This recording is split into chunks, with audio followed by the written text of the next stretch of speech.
Good morning trainees. मैं Amit Kumar Chaturvedi, government ITI Maihar से Copa के इस दूसरे वीडियो ट्यूटोरियल में आपका स्वागत है। कोपा के इस दूसरे वाले वीडियो ट्यूटोरियल में हम ये देखेंगे कि पेंट ब्रश नाम की एप्लीकेशन जो हमारे पास बेसिक एप्लीकेशन है उसका यूज़ कैसे किया जाता है। इसे देखने के लिए स्टार्ट बटन पर आपने क्लिक किया। ध्यान रखिएगा, टास्क पिछले ट्यूटोरियल में भी हमने देखा था। ये जो टास्क बार है, इस टास्क बार के सबसे लेफ्ट मोस्ट कॉर्नर पर एक जो बटन दिखाई पड़ रहा है उस बटन पर आपने क्लिक किया। जैसे ही आप इस बटन पर क्लिक करते हैं तो प्रोग्राम मेन्यू या स्टार्ट मेन्यू आपके सामने आ जाता है। इस प्रोग्राम मेन्यू या स्टार्ट मेन्यू को आप जब देखते हैं तो इसमें एक ऑप्शन आपको मिलता है, पेंट।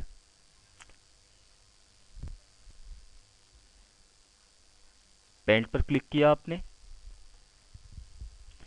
जैसे ही हम यहाँ पर पेंट पर क्लिक करते हैं तो हमारे सामने एक विंडो ओपन होती है जो पेंट ब्रश की विंडो या पेंट की विंडो होती है।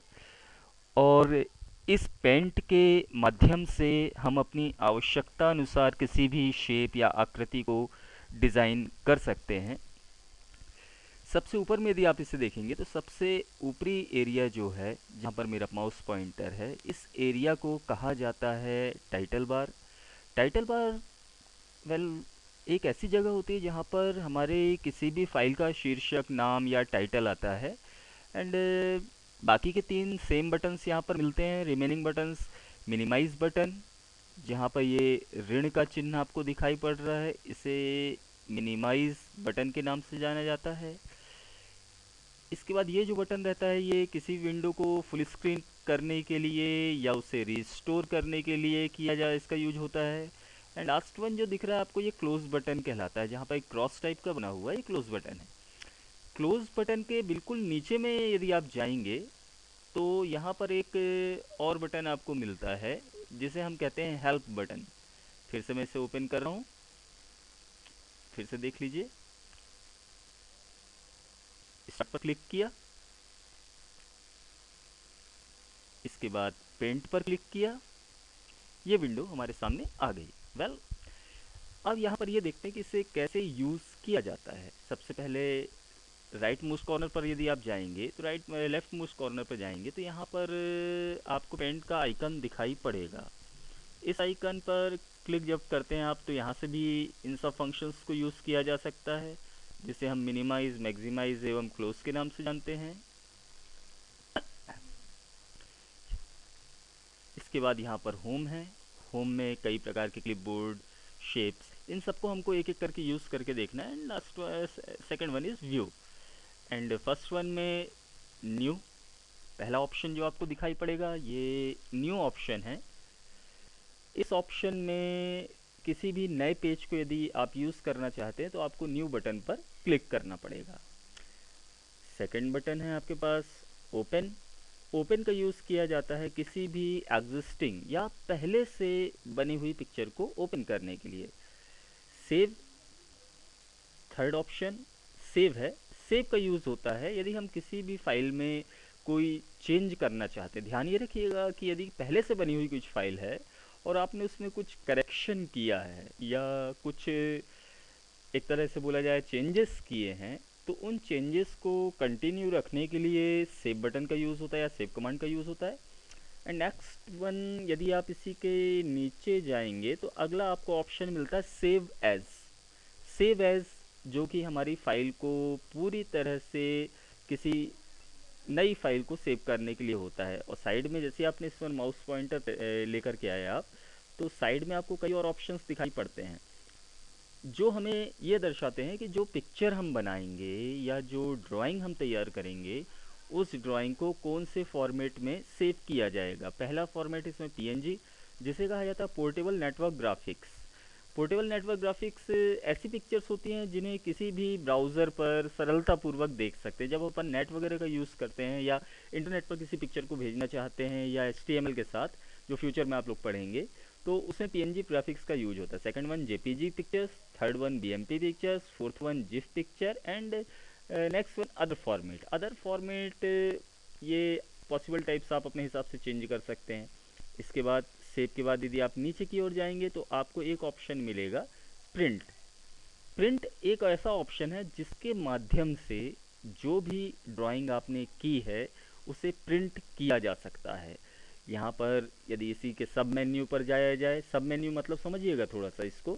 सब मेन्यू कहने का मतलब ये होता है कि जहाँ एरो का निशान बना हुआ है, जैसे ही हम उस एरो के निशान के ऊपर माउस पॉइंटर को प्लेस करते हैं तो एक और मेन्यू हमारे पास आता है, ये मेन्यू कहलाएगा सब मेन्यू। इसमें पहला ऑप्शन आप यदि देखेंगे इस सब मेन्यू के अंदर, प्रिंट के अंदर, तो पहला ऑप्शन आपको मिलेगा प्रिंट। प्रिंट का यूज़ किया जाता है किसी भी बनी हुई ड्राइंग को प्रिंट करने के लिए। अभी मेरे पास प्रिंटर अवेलेबल नहीं है, इस कारण से मैं आपको ये नहीं बता पा रहा हूँ। सेकंड ऑप्शन जो है ये कहलाता है पेज सेटअप। पेज सेटअप एक ऐसा ऑप्शन है जिसकी सहायता से आप ये डिसाइड कर सकते हैं कि जो भी प्रिंट आप निकालना चाहते हैं उस प्रिंट में पेज के चारों तरफ क्या आकार रहेगा। जैसे इस पर मैं क्लिक कर रहा हूँ, सपोज करते हैं, तो ये यहाँ पर आपको एक पेज सेटअप का एडिशनल डायलॉग बॉक्स या एक डायलॉग बॉक्स आपके सामने आ गया है। पेज सेटअप में भी आप जाएंगे तो पहला ऑप्शन आपको मिलेगा पेपर। पेपर में पेपर की साइज़ और सोर्स क्या है पेपर लेने का, इसके बारे में आपको ऑप्शंस मिलेंगे। साइज़ में अभी लेटर फिक्स है, वी कैन चेंज इट, हम इसे परिवर्तित भी कर सकते हैं। इसके बाद बारी आती है ओरिएंटेशन की। तो ओरिएंटेशन में दो प्रकार के ओरिएंटेशन यहाँ दिख रहे हैं, एक पोर्ट्रेट और एक लैंडस्केप। प्रेजेंट टाइम जो हमारा ओरिएंटेशन सेट है ये लैंडस्केप ओरिएंटेशन यहाँ पर सेट है। लेकिन जैसे ही आप इस पहले वाले ऑप्शन या पोर्ट्रेट पर क्लिक करेंगे तो पोर्ट्रेट पर जब आप क्लिक करेंगे तो आप ये पाएंगे कि ये जो पेज का डायरेक्शन था या पेज का शेप था ये चेंज हो गया। Now come to the margins.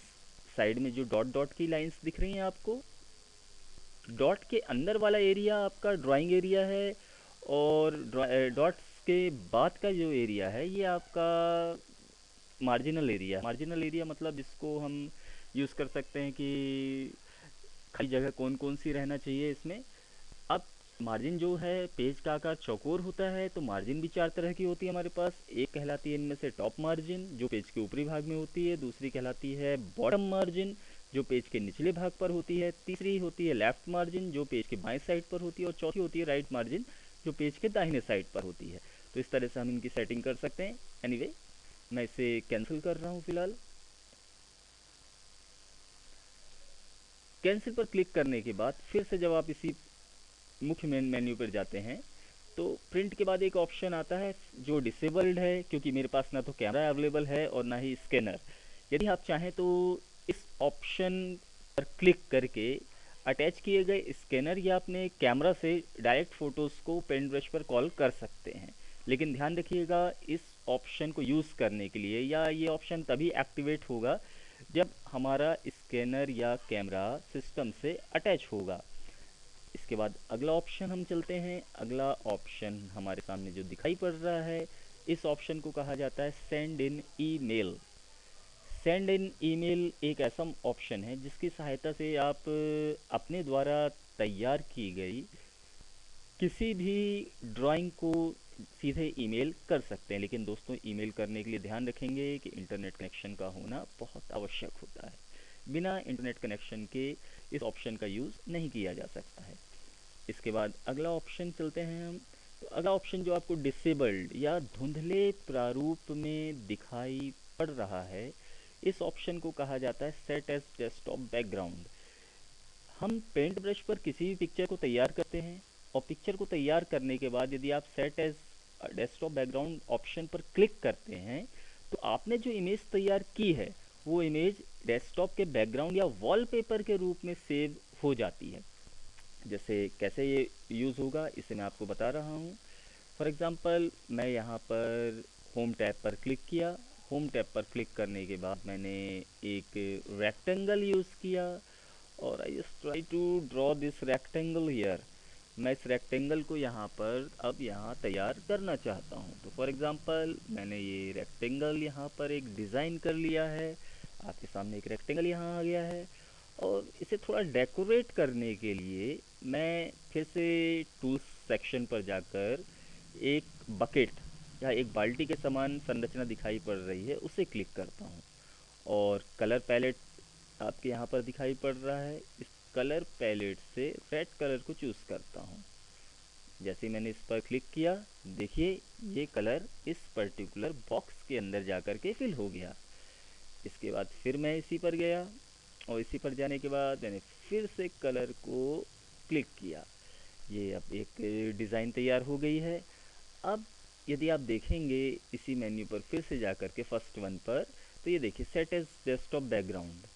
अब यहाँ पर यदि आप देखेंगे तो फिल, टाइल, सेंटर, ये तीन ऑप्शंस हैं। फिल पर मैंने क्लिक किया और ओके बटन पर क्लिक किया। ओके बटन पर क्लिक करने के बाद कंप्यूटर ने मुझसे कहा कि ये फाइल जो आप डेस्कटॉप के बैकग्राउंड के रूप में यूज़ करना चाहते हैं, ये सेव नहीं है। फर्स्ट ऑफ ऑल आपको इस फाइल को सेव करना पड़ेगा। मैंने इसको एक नाम दे करके सेव कर दिया। सेव बटन पर आपने क्लिक किया। सेव बटन पर क्लिक करने के बाद क्या वास्तव में ये वॉलपेपर आया है, ये देखने के लिए हमें कंप्यूटर सिस्टम में जो पेंट ब्रश ओपन है इसे मिनिमाइज़ करना पड़ेगा। ये मैंने मिनिमाइज़ किया। मिनिमाइज़ करने के बाद जब आप देखते हैं इसे, तो यहाँ पर हमारे सामने जो ऑब्जेक्ट ड्राइंग में पेंट ब्रश में मैंने तैयार किया हुआ था, वह बैकग्राउंड के रूप में यहाँ पर शो होने लगा। तो इस तरह से ये पेंट ब्रश का पहला ट्यूटोरियल आपने देखा। इसको कैसे यूज करना है, आई होप आप लोग इसे यूज करेंगे। इसके बाद अंतिम ऑप्शन इसमें मिलता है exit, about paint, exit, properties. ये तीन ऑप्शंस हैं, ज़्यादा कोई काम के आपके होते नहीं हैं। प्रॉपर्टीज़ जो है, ये प्रॉपर्टीज़ आपको ये बताती है कि आपने जो पिक्चर बनाई है उसकी हाइट कितनी है, विड्थ कितनी है, कैसी कलर पिक्चर है या ब्लैक एंड वाइट पिक्चर है, ये सब ऑप्शंस आपके सामने आ जाएंगे। और यहाँ पर आप ओके कर सकते हैं इनको। इसके बाद यदि आप यहाँ जाएंगे तो आपको अबाउट पेंट ऑप्शन मिलेगा। अबाउट पेंट में आप अपने पेंट ब्रश के बारे में जानकारी हासिल कर सकते हैं। जैसे ही मैंने इस अबाउट पेंट पर क्लिक किया तो एक और स्क्रीन हमारे सामने आ रही है, जिससे विंडोज़ 7 प्रोफेशनल जो हमारे ऑपरेटिंग सिस्टम को शो कर रही है, हमारा ऑपरेटिंग सिस्टम कौन सा है। इसके बाद आपने ओके बटन पर क्लिक किया एंड लास्ट वन, इस मेन्यू पर जाएंगे आप, then you can get EXIT, exit. Exit का यूज़ किया जाता है पेंट ब्रश की विंडो से बाहर निकलने के लिए। तो दोस्तों मैं भी एग्जिट पर क्लिक कर रहा हूँ। यहाँ पर एग्जिट पर जैसे ही आपने क्लिक किया तो ये पेंट ब्रश आपका बंद हो गया। इस तरह से आज हमने पेंट ब्रश को कैसे यूज़ किया जाएगा इसके बारे में देखा। अगले ट्यूटोरियल में पेंट ब्रश की और ट्रिक्स हमको देखना है, और ये देखना है कि पेंट ब्रश में हम और क्या क्या काम कर सकते हैं, और पेंट ब्रश में बाकी के टूल्स का क्या यूज़ होता है। तब तक के लिए नमस्कार। मैं Amit Kumar Chaturvedi, government ITI Maihar, district Satna, MP। Thank you.